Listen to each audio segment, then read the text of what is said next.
ఇవాళ ఎక్కడికి వెళ్తే అక్కడ చంద్రబాబు నాయుడు గారిని నా మీద పోటీ చేస్తే 3 లక్షల మెజార్టీతో గెలుస్తానని వాగుతుంది ఈ ఊరపంది. అసలు ఈ ఊరపందిని జగన్మోహన్ రెడ్డి చేర్చుకోవడానికి సిగ్గులేదు. ఎందుకు లేదంటే 2 సార్లు పార్లమెంట్ మెంబర్ అయింది. తెలుగుదేశం పార్టీ కార్యకర్తలు నాయకుల కృషితో అయ్యాడు. అంతేగాని ఈ ఊరపందికి సొంత బలం శూన్యం. అసలు సొంత బలం లేని వ్యక్తి ఎవడైనా ఉన్నాడంటే ఈ రాష్ట్రంలో ఈ ఊరపంది కేసీఆర్ నాని. మాట వస్తే చంద్రబాబు గారు నా మీద పోటీ చేయి, చంద్రబాబు గారు నా మీద పోటీ చేయి అంటావు. జగన్మోహన్ రెడ్డి పార్టీ కూడా తెలుసుకోవాలి. 2 సార్లు పార్లమెంట్ మెంబర్ అయినటువంటి ఊరపంది పార్టీ మారితే పట్టుమని 10 మంది కార్యకర్తలు కానీ నాయకులు కానీ వెళ్ళలేని రాష్ట్రంలో వెళ్ళలేనటువంటి వాడు ఎవడన్నా నాయకుడు ఉన్నాడంటే ఒక్క ఈ ఊరపంది కేసినేని నేనే. ఇవాళ మా వాళ్ళని కించపరచట్లా, వెనకతలు ఉన్న వాళ్ళని వీళ్ళని. నిజంగా వీళ్ళు పార్టీ కమిట్మెంట్, వీళ్ళని నేను అభినందిస్తున్నా. మేము కేసినేని నాని గత 3 సంవత్సరాలుగా పశ్చిమ నియోజకవర్గంలో కార్యక్రమాలు చేపట్టేవాళ్ళం. పాపం వీళ్ళకి మాయ మాటలు చెప్పి నేను పార్టీలోనే ఉంటాను, చంద్రబాబు గారిని ఇచ్చేస్తానని చెప్పి వీళ్ళకి మాయ మాటలు చెప్పి వీళ్ళ ఆఫీస్ కాడ కూర్చోబెట్టి ఇప్పుడే వస్తానని చెప్పి జగన్మోహన్ రెడ్డితో కండవ ఇచ్చుకున్నాడు. ఒక్కలంటే ఒక్కలు నిజాయితీ పరులు వీళ్ళు. నిజంగా చెప్తున్నా ఇవాళ. ఎందుకంటే 3 సంవత్సరాలు మా దగ్గరికి రాకుండా నానితో ఉన్నా సరే వీళ్ళని మేము అభినందిస్తున్నాం. ఎందుకు అభినందిస్తున్నాం? వాళ్ళు పార్టీ నాని అనుకున్నాడు, వాపుని చూసి బలుపు అనుకున్నాడు. వీళ్ళు తెలుగుదేశం పార్టీ వాళ్ళు. నేను తెలుగుదేశంలో ఉన్నా కాబట్టి ఆ పక్కన కూర్చున్నారు. ఎంకన్నా కాదు వాళ్ళకి కావాల్సింది, కేసీఆర్ నాని కాదు కావాల్సింది, చంద్రబాబు నాయుడు గారు కావాలి, తెలుగుదేశం పార్టీ కావాలి. ఒక్కడంటే ఒక్కడిని కూడా తీసుకెళ్ళినటువంటి నువ్వు ఇవాళ చంద్రబాబు నాయుడు గారిని నా మీద పోటీ చెయ్యి 3 లక్షలతో గెలుతానంటావా? బ్రవన్నలో అంటాడువి నువ్వు. విజయవాడలో బ్రవన్నల అలాంటివాడివి నువ్వు. భీష్ముడు నీ మీద పోటీ చేస్తాడా? అసలు నీ కాదు చూస్తాడా? నువ్వు బ్రవన్నలో అని తెలియక నీకు సీట్ ఇచ్చాడు, నీకు ఆయన నీ మీద పోటీ చేస్తాడా? ఇవాళ వాళ్ళ తమ్ముడు మీ సోదరుడు చిన్నీని పెట్టారు నీ మీద. ఒక్క పోనీ నా భవనం నీ భవనం అంటే ముందుకు రాలా. నువ్వు 1,00,000 ఓట్ల మెజార్టీ కంటే ముందు తక్కువ కానీ ఓడిపోతే అది ఓటమి అనేది ఖాయం. 1,00,000 ఓట్ల కంటే తక్కువతో నువ్వు ఓడిపోతే నీ ఆఫీస్ కాడికి వచ్చి నా ముక్కు నీ నేలకు రాస్తా. ఏది 1,00,000 ఓట్ల కంటే తక్కువ మెజార్టీతో ఓడిపోతే నీ ఓటమి ఖాయం. 1,00,000 పైనే ఓడిపోతున్నావు. నువ్వు ఓడిపోతే చంద్రబాబు గారి కటౌట్ అక్కడ పెడతాం, పాదాలు పట్టుకొని అయ్యా నేను తప్పు చేశాను, బ్రవన్నల లాంటి నాకు నువ్వు టికెట్ ఇస్తే 2 సార్లు పార్లమెంట్ మెంబర్ని చేస్తే నిన్ను మోసం చేయడమే కాకుండా నిన్ను నానా మాటలు అన్నాను, నా తప్పు క్షమించండి అయ్యా, పైన నరకంలో ఎలాగా నాకు శిక్ష పడిద్ది, నరకంలో ఎలాగా నన్ను రంపాలతో కోస్తారు, సలసల మాడే నూనెలో వేస్తారు, నేను చేసిన పనికి నన్ను అంటలతో కొడతారు పైన, కానీ ఇక్కడ నువ్వు నన్ను క్షమించానంటే కొద్దిగా నాకు బాగుంటుందని నువ్వు అనగలవా? కేసినేని నాని పిచ్చి మాటలు మాట్లాడకు. నిన్ను ఉత్తర కుమారుడు అనడం కూడా చాలా ఎక్కువ.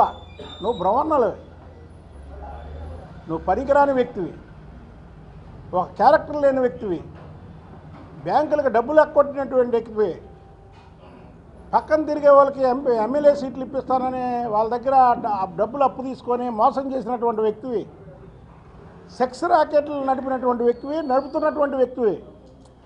నువ్వు చంద్రబాబు గారిని విమర్శిస్తావా? మాట వస్తే చంద్రబాబు నాయుడు గారిని పోటీ చేయమంటావా? చంద్రబాబు నాయుడు గారి మీద 3 లక్షల ఓట్లతో గెలుస్తావా? బ్రహ్మణలా నాని పిచ్చి పిచ్చి మాటలు మాట్లాడు, పిచ్చి పిచ్చి మాటలు మాట్లాడకు. నీకుంది, నీకు అప్పుడే అయిపోలా, నీకు ఇంకా ముందు ముందు చాలా ఉంది. ఇవాళ చూడండి, మీరు తెలుగుదేశం పార్టీలో ఉన్నప్పుడు నాని ఫేస్ ఎలా ఉండేదో, ఇవాళ ఎలా ఉందో ఫేసు. ఇవాళ ఎవరు లెక్క చేస్తాడు నిన్ను? తెలుగుదేశం పార్టీలో అంటే చంద్రబాబు నాయుడు గారు మహానుభావుడు. ఆయన ఏంటంటే అందరినీ సమానంగా చూస్తాడు. ఎవడైనా మాట్లాడినా పోన్లే అని అంటాడు. అలాంటి పార్టీని వదిలి అందులోకి వెళ్ళి చంద్రబాబు నాయుడు గారి మీద కారు కోతలకు వస్తావా? నానే నీకు ఒకటే చెప్తున్నా, పార్టీ కోసం 24 గంటలు పనిచేసే నాయకులు, కార్యకర్తలు వీళ్ళందరూ. ఇందులో కొంతమంది నిన్ను మోసపోయారు నిన్ను చూసి. ఏమని? అరే ఇతను కూడా పార్టీ గురించి పనిచేస్తున్నాడని. నువ్వు పిచ్చి పిచ్చి ఆశాలు వేసావంటే, మొన్నటి వరకు పార్టీ గురించి నీతో తిరగలాళ్ళు పార్టీతో తిరిగారు. ఎవరైతే ఆ పార్టీ గురించి తిరిగితే నా మనుషులను విరవేగావో వాళ్ళని వేసుకొని వస్తా. ఈసారి వాళ్ళని వేసుకొని వచ్చి నీ ఎంత చూస్తా ఏంటనుకుంటున్నావా? ఇప్పటికైనా సరే బురవన్నల్లాగా మాట్లాడకో. నీ పని నువ్వు చేసుకో. నువ్వు ఎలాగో ఓడిపోతున్నావు. అసలు సీట్ ఇస్తారో ఎవరో డైనమాలో ఉన్నావు నువ్వు. మేమైతే జగన్మోహన్ రెడ్డిని కూడా రిక్వెస్ట్ చేస్తాం. ఏం చేస్తాం అంటే, నేను ఊరపందుకే టికెట్ ఇవ్వండి, ఈ మా చేతిలో చిత్తుగా ఓడించాలి మేము అనేది మా కోరిక. అసలు నీకంటే మేము ఎక్కువ కోరుకుంటాం నీకు సీట్ ఇవ్వాలని. ఒకటి గుర్తుపెట్టుకో. ఇకపోతే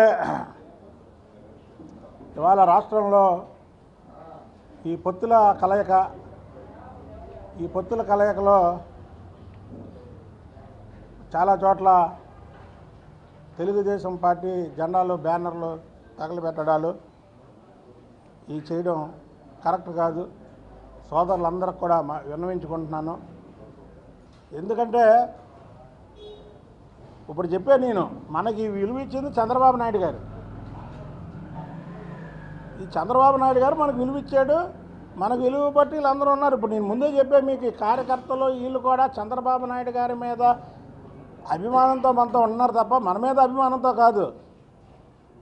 ప్రతి ఒక్కరు సీటు రానోళ్ళు కార్యకర్తల అభిష్టం మేరకు నిర్ణయం తీసుకుంటారు. ఎవరు కార్యకర్తలు? ఎవరే మీరందరూ? చంద్రబాబు నాయుడు మనుషులా, బుద్ధయంకర మనుషులా? చంద్రబాబు నాయుడు గారు మనుషులు. చంద్రబాబు నాయుడు గారి మనుషులు వీళ్ళందరూ. నేనే ఒప్పుకుంటున్నాను కదా. నాకంటే రాష్ట్రంలో ఎవరైనా ఫైట్ చేశారా?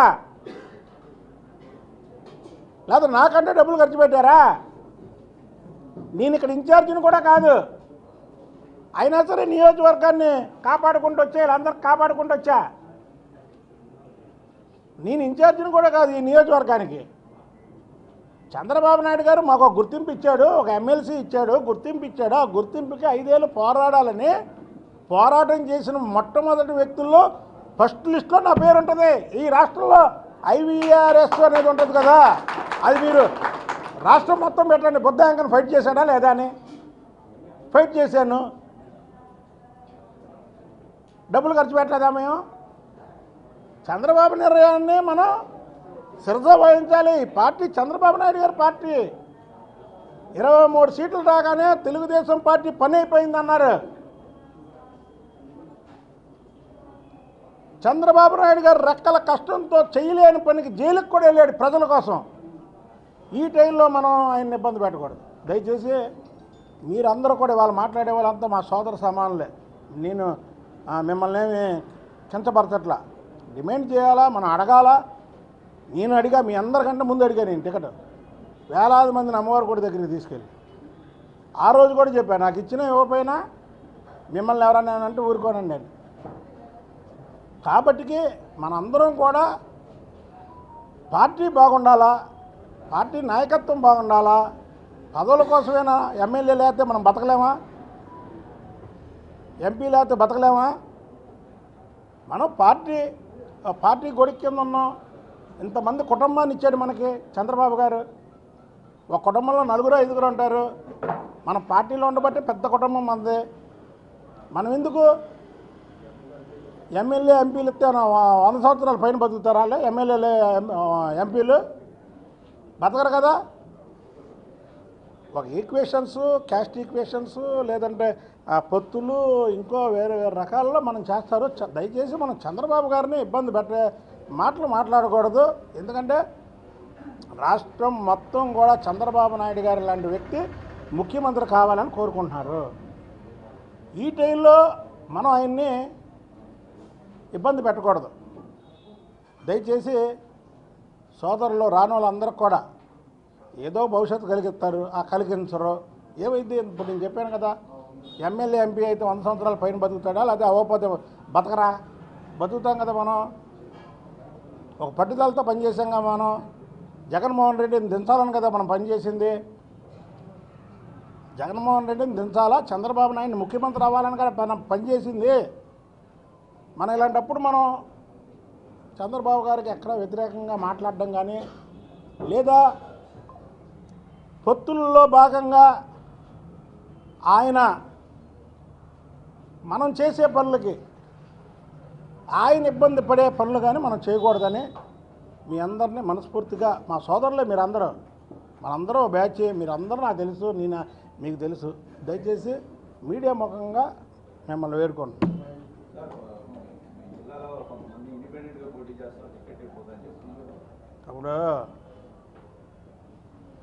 ఇప్పుడు నేను చెప్పానమ్మా, కార్యకర్తల అభిష్టం ఇవన్నీ కూడా. కార్యకర్తలు ఎవరు?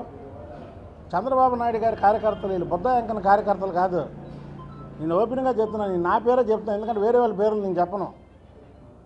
వీళ్ళు చంద్రబాబు నాయుడు గారి కార్యకర్తలు. ఇప్పుడు నా పక్క వచ్చి అంతమంది కూర్చున్నారు, లేదా నేను ఫైటింగ్ చేస్తా అంతమంది వస్తున్నారంటే నా మనుషులు అనుకుంటే ఎలాగ నేను? అలాగనే నాని బాల్తా పడేట్టు తమ్ముడు. ఇప్పుడు అందుకే నేను మాట్లాడేది కూడా, నాని కూడా అలాగనే బోల్తా పడ్డాడు. ఏదో కేసీఆర్ నాని. వీళ్ళు చంద్రబాబు నాయుడు గారి మనుషులు, వీళ్ళు పార్టీ మనుషులు అనుకుంటే మనం కంట్రోల్లో ఉంటాం. లేదు వీళ్ళు నా మనుషులు, చంద్రబాబు గారిని కూడా నేను రమ్మంటే వ్యతిరేకిస్తారు అనుకుంటే నాని పరిస్థితి అయింది. నానిదే ఎవరైనా పట్టుకొని 10 మంది వెళ్ళారా చెప్పండి? 10 మంది మేము వెళ్ళారు అని చెప్పానండి. లేదా పాత ఫోటోలు, నాని పక్కన ఉన్నటువంటి ఫోటో నేను తీసుకొచ్చి పెడతా, పెట్టి అందులో రౌండ్ చేస్తా, వీళ్ళు వెళ్ళలేదు అని నేను పెడతా. అది పార్టీ బలం తమ్ముడు. ఇదంతా మన బలం కాదు, పార్టీ బలం.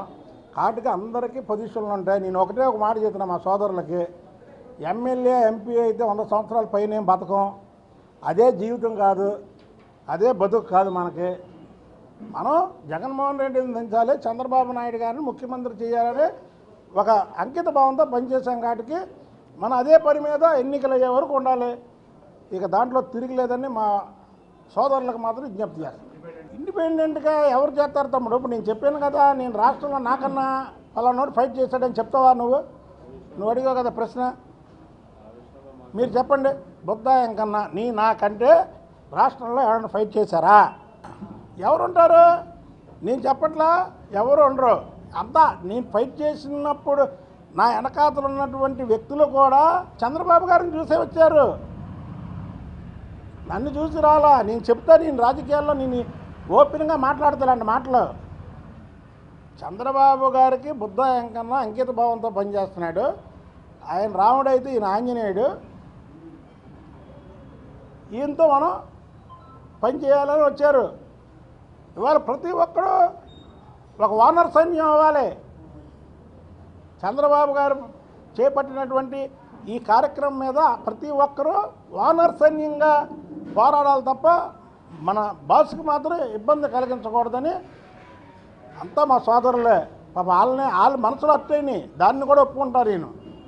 వాళ్ళ మనసులో అట్టయిని దయచేసి మనం చంద్రబాబు గారికి మన వల్ల ఇబ్బంది కలిగేలాగా చేయకూడదని మనస్ఫూర్తిగా కోరుకుంటాం.